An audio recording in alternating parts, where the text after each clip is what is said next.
What's up, everybody? It's the Spencers. It's us. We're back for our Naked and Unashamed podcast, and tonight's gonna be a good one because we're talking about a sneaky third wheel. I'm telling you, those third parties can come in and mess your marriage up, and we want to talk tonight about why sneaky third wheels can derail your relationship. Ooh. But as always, babe, we want to tell them what? This podcast is for mature audiences. The information that we share here is for those who are married or seriously dating. Yeah. And this is for educational purposes only. Yeah, so if you're not 18 and over, you're not married or seriously dating, you might want to step on out. But if you're married, you got some married friends, you got some sneaky third wheels lingering around in their relationship, you might want to text them on this. Yeah. So stay tuned. We're about ready to jump into it right here on Naked and Unashamed SLS. We made it through the test. Strength and need, love and sex. All right, babe. You got me on this sneaky third wheel stuff. You asked me the other day what you think about sneaky third wheels, and I'm like, what's she talking about? What you talking about a sneaky third wheel? What are you talking about? What I'm talking about as that third wheel is that many of us have a third wheel in our marriage. Like a unicorn? A third person? What are you talking about? I'm not talking about a third person. This steals, time and attention from each other. She does or he does? It's your cell phone. Oh, call me on my cell phone. Late night when you need some love. You said a cell phone? The cell phone is getting into marriages, stealing time. It's taking attention from one another.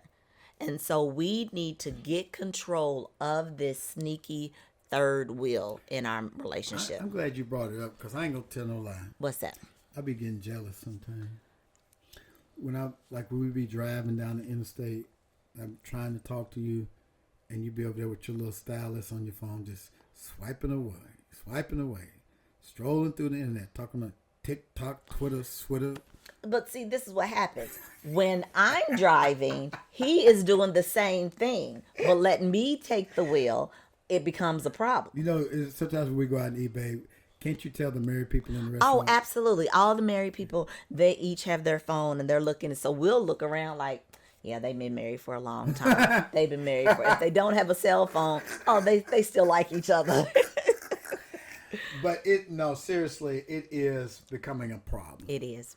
And not just in relationships, but like I find myself waking up looking for my cell phone. And I read something the other day. It says that when your cell phone is the first thing you look at when you wake up, it triggers your sympathetic nervous system because your body and mind is not ready for some of these news alerts. 50 people shot last night, domestic violence, and the first thing you look at in the morning is all of that on your cell phone.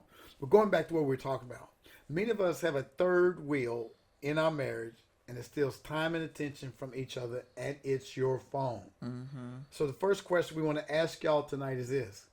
Are you prioritizing the right kind of connection with your phone in your relationship? For example, social media, responding to texts and emails. It burns my wife's buttons when I get a text on my phone while I'm driving, and I'm sitting there trying to look at my phone or respond to it. She's like, hey, you don't need to be doing that while you're driving. And she's exactly right. I am not even going to argue with her. She's right, 100% right. It's just automated. Like, I need to respond. Okay, I'm right. But so when are you going to stop doing it? When the time is right. Come on now. I've gotten better.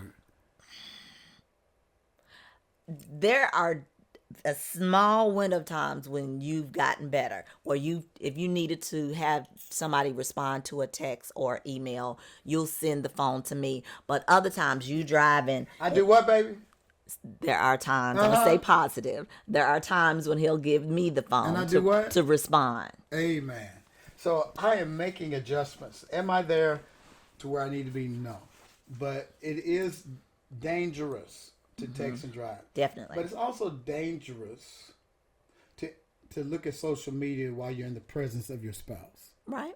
It's kind of like, you don't matter to me. You ain't saying nothing. I'm looking at my phone. I'm reading through my text. I'm scrolling through social media. There are other times when we agree, like Rhonda likes, I want to look at your TikToks. Your TikToks are more funny than mine. Your For You page is better than mine. And so we will lay together and we'll look. But if my wife is trying to talk to me and she needs my undivided attention and I'm still scrolling, that sends a message to her that I'm not important. Or another thing that sends messages that's not important. If if you're both in the room and one person is watching television and the other person decides that they want to listen to something on TikTok and they want to turn the volume up, that's something that's saying that, hey, you're not being mindful of the person in that space. I think I saw a TikTok that said, you're married when you're both in the room watching TikToks, or one of y'all's watching TV and the other one's watching TikToks. They had the volume turned up. It's about being considerate of the other. Definitely. And if somebody's watching TV, the last thing you want to do is to have your phone blaring while they're trying to watch a movie. So it's all about what? Prioritizing the right kind of connection. There's a time to answer texts. There's a time to answer emails. When you're making love, it's not time to be on your phone. When you're sharing a romantic dinner, put that phone up. Yeah. Put it on Do Not Disturb. When you're driving down the interstate, it's a good time to catch up with each other and put that phone away. Now, when we travel, when we're on airplanes, my wife will download her movies and put it on her cell phone. And I've got my AirPods and I'm watching my movie. That's a good time. If you're on a long flight, it's okay. Watch your stuff. But if you're at a dinner or you're trying to be intimate, that's not the time. Take your picture and put the phone down. What's the second thing? The second thing is that having phones, I don't know how many years ago, we did not have cell phones. Cell phones were not even in existence. And the only way that we could communicate with one another was when we got back home to a landline, or if there was a phone booth. You remember we used to write letters to each other? Oh, yeah. We had to talk about that. We used to spray perfume. We used to write letters, and she'd spray a perfume and mail it to me. And I don't know how we survived dating each other long distance without a cell phone. We did it. We did it because that was the time that we're in. But now we are in constant communication. And it's whether it's from family members, our children, from work, that constant communication and being able to respond to something instantly can be detrimental when you're with your spouse. Are we really communicating though? Yes, like let's say if something comes through, you get a text that comes through, can you send me something on a meeting that's for tomorrow? And you go texting what the meeting is, and it's 8:00 at night, and you're with your spouse. That could wait until you go, you're no longer having dinner with your spouse. I think it's not communication. I think it's a distraction. Definitely a distraction. We're hyper connected with little communication. Okay. Hyperconnectivity robs us of true communication. Okay. I think we got a lot of people pulling at us. A lot of things distracting our attention. Definitely. That robs us from the vital places where we need to communicate. So that's what I ask you. Do you think are we really communicating? I think we're missing out on communication through all of these distractions. We were joking the other day about getting texts from Vice President Kamala Harris like every 5 minutes. Yes. We're losing Pennsylvania. But yet it was necessary for her to reach out. But I had to start screening my texts because it was overwhelming me to the point where I wasn't effective in communicating with you. Right. And so I cannot allow my cell phone to become a distraction to the person I need to communicate with the most. So you got to ask yourself, is it helping or hurting communication? becomes a distraction to your communication to your spouse, you've got to relegate the usage of your phone. I think Apple even has a thing on here. It shows you how much screen time you're using on your phone. It does. You want to start monitoring your screen time, because not only can it affect you detrimentally in your relationship, but it also affect your mental health. A lot of these apps and games, Right. I think, who was it that deemed that TikTok was unhealthy for teenagers?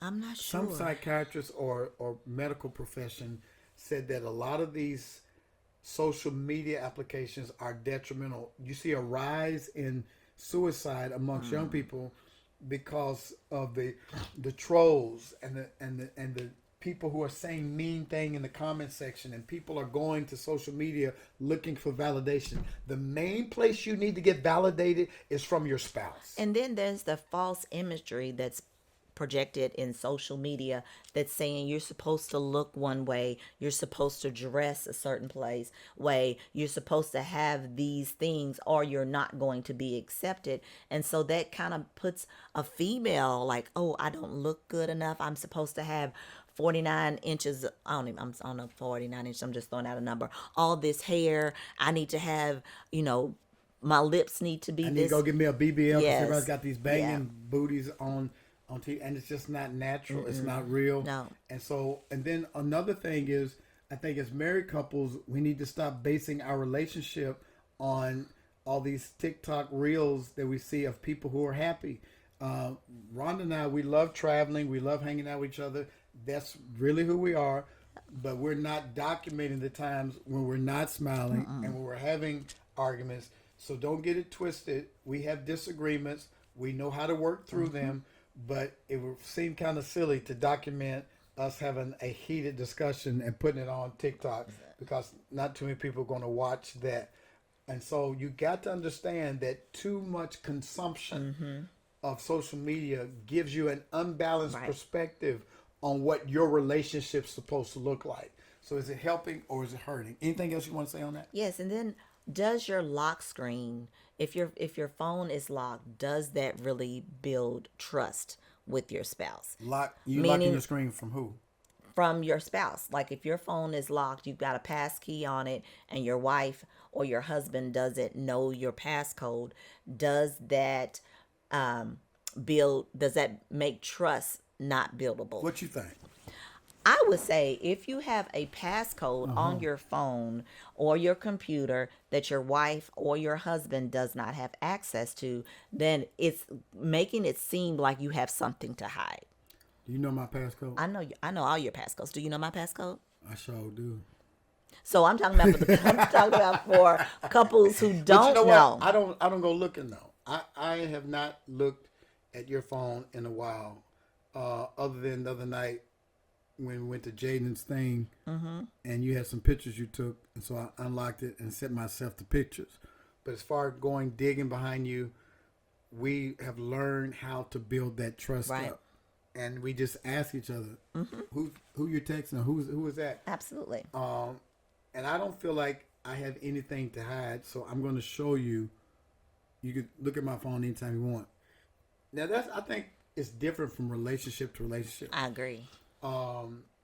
And y'all have to figure out what works for you.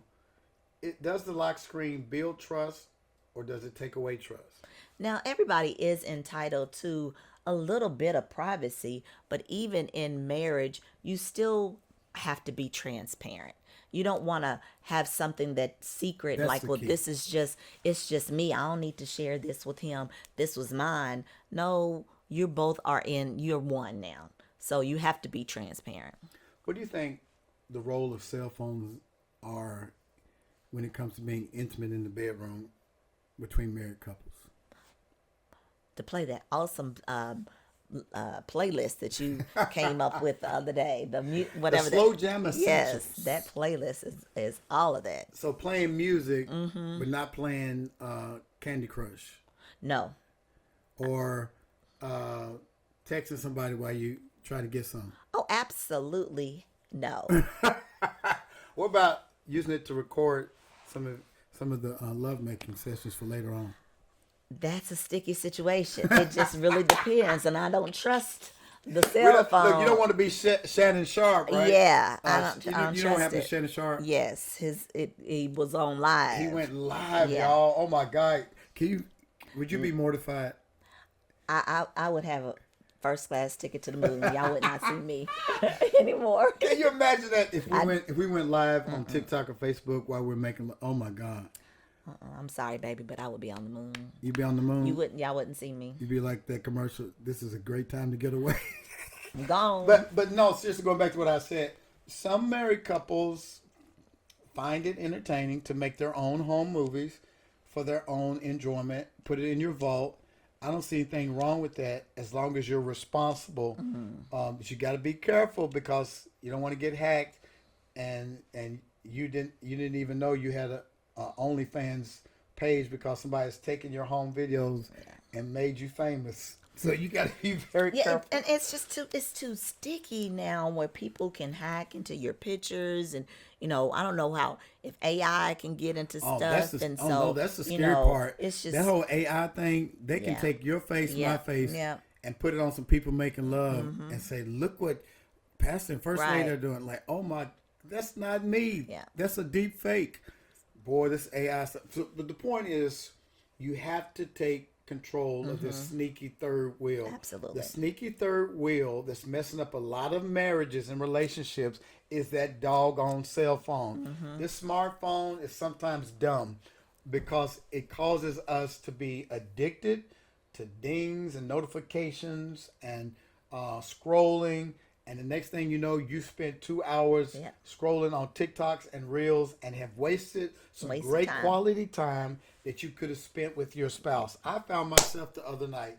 I was laying in the bed. You were in there watching movies, and I'm scrolling through Reels and stuff. I'm like, I got a beautiful wife laying there on the couch. It's Friday night, 95 degrees. I ain't got my baby. My baby ain't got me. And I said, I'm going to close this phone down. And I put on a sexy outfit. I lit some candles. I got the fireplace going. I got the fireplace on the big TV in front. I'm playing the Slow Jam Essentials on my cell phone through my speaker. And I go in the room and I go around the corner. And my wife sees me in my outfit and starts laughing. I was laughing. You was laughing because what? You was laughing because what, huh? Tell her why you was laughing at me.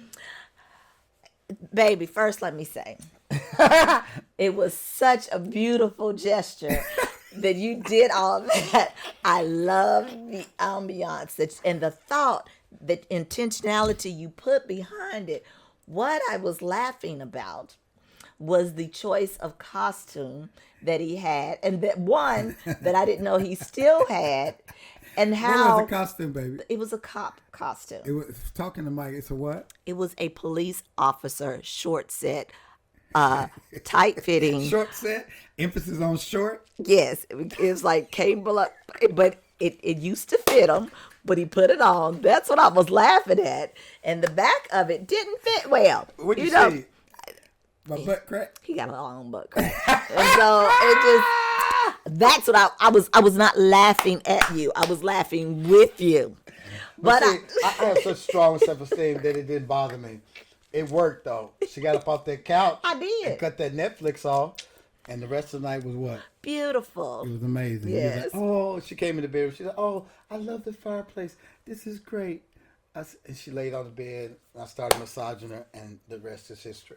But you got to put down that cell phone. It's a sneaky third wheel that could derail your relationship.